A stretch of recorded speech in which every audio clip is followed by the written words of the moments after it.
I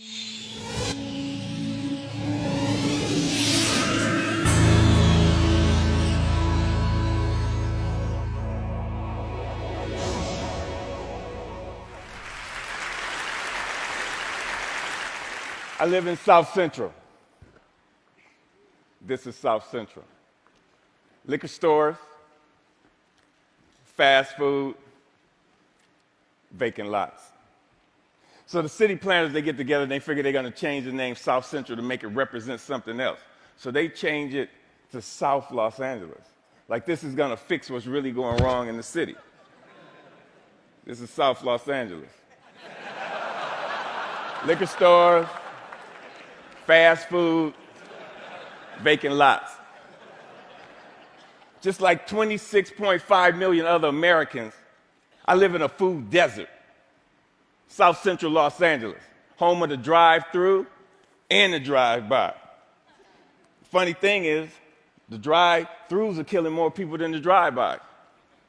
People are dying from curable diseases in South Central Los Angeles. For instance, the obesity rate in my neighborhood is like 5 times higher than, say, Beverly Hills, which is like probably 8-10 miles away. I got tired of seeing this happening. And I wonder, how would you feel if you had no access to healthy food? If every time you walk out your door, you see the ill effects that the present food system have on your neighborhood? I see wheelchairs bought and sold like used cars. I see dialysis centers popping up like Starbucks. And I figured this has to stop. So I figured that the problem is the solution. Food is the problem, and food is the solution. Plus, I got tired of driving 45 minutes round trip to get an apple that wasn't impregnated with pesticides. So what I did, I planted a food forest in front of my house. It's on a strip of land that we call a parkway. It's like 150 feet by like 10 feet. The thing is, it's owned by the city, but you have to maintain it. So I'm like, cool. I can do whatever the hell I want. Since it's my responsibility and I got to maintain it, and this is how I decided to maintain it. So me and my group, LA Green Grounds, we got together and we started planting my food forest, fruit trees, the whole nine, for vegetables. What we do, we're a pay-it-forward kind of group, where it's composed of like gardeners from all walks of life from all over the city, and it's completely volunteer, and everything we do is free. And in the garden, it was beautiful. And then somebody complained. The city came down on me and basically gave me a citation saying that I had to remove my garden, which this citation would turn into a warrant. And I'm like, come on, really? A warrant for planting food on a piece of land that you could care less about? And I was like, cool, bring it. Because this time it wasn't coming out. So LA Times got hold of it. Steve Lopez did a story on it and talked to the councilman.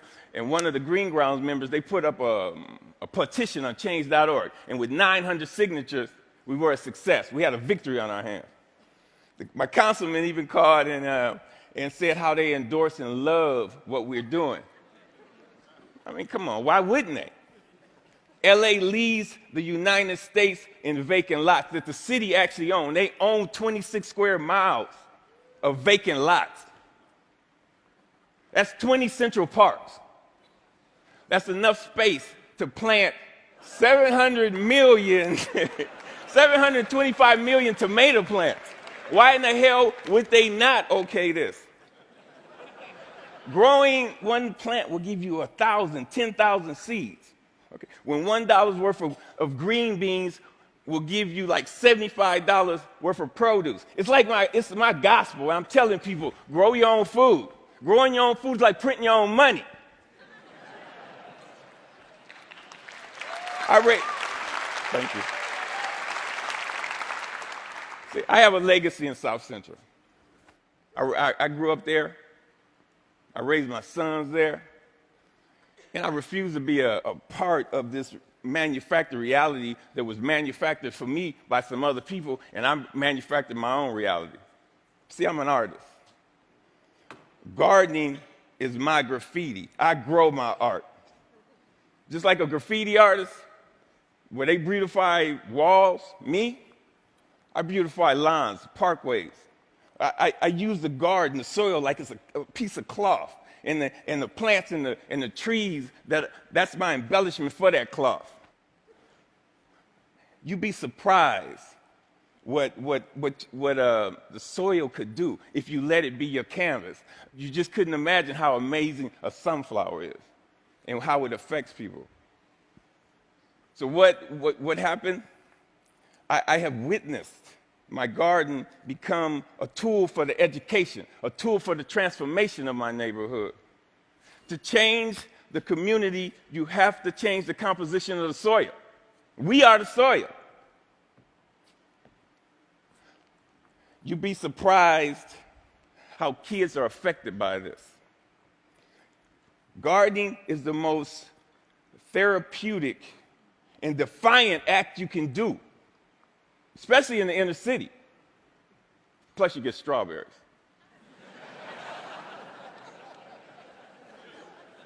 I remember this time, there was this mother and the daughter came. They were. It was like 10:30 at night, and they were in my yard. And I came out, and they looked so ashamed. I'm like, man, it made me feel bad that they were there. And I told them, you don't have to do this like this. This is on the street for a reason. It made me feel ashamed to see people that was this close to me that was hungry, and this only reinforced why I do this. And people ask me, Finn, aren't you afraid people are going to steal your food? And I'm like, hell no, I ain't afraid they're going to steal it. That's why it's on the street. That's the whole idea. I want them to take it, but in the same time, I want them to take back their health.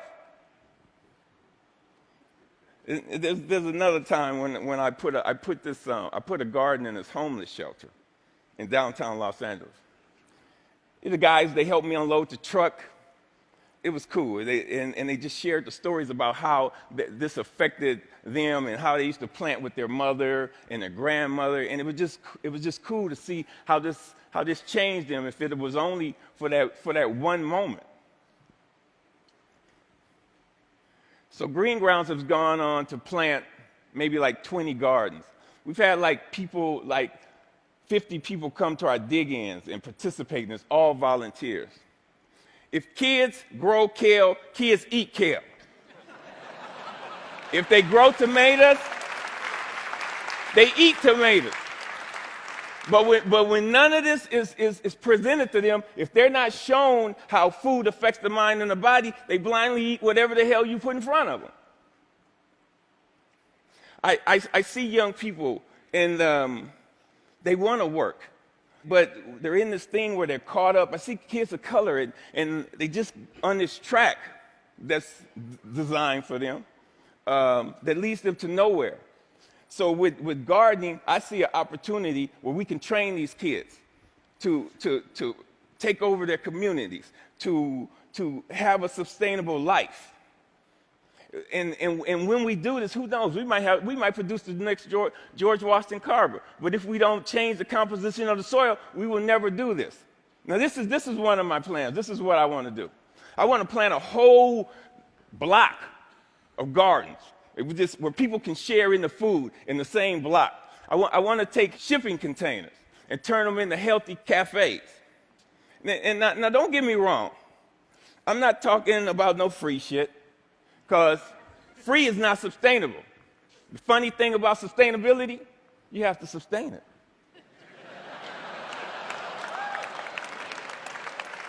What I'm talking about is putting people to work and getting kids off the street and letting them know the joy, the pride, and the honor in growing your own food. Opening farmers markets. So what I want to do here, we got to make this sexy.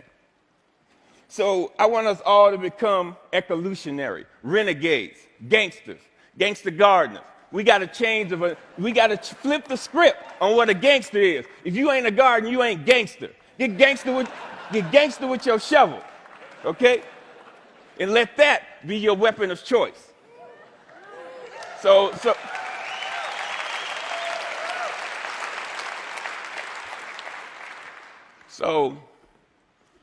So basically, if you want to meet with me, you know, if you want to meet, don't call me. If you want to sit around in cushy chairs and have meetings where you talk about doing some shit, where you talk about doing some shit. If you want to meet with me, come to the garden with your shovel so we can plant some shit. Peace. Thank you. Thank you. Thank you. Thank you.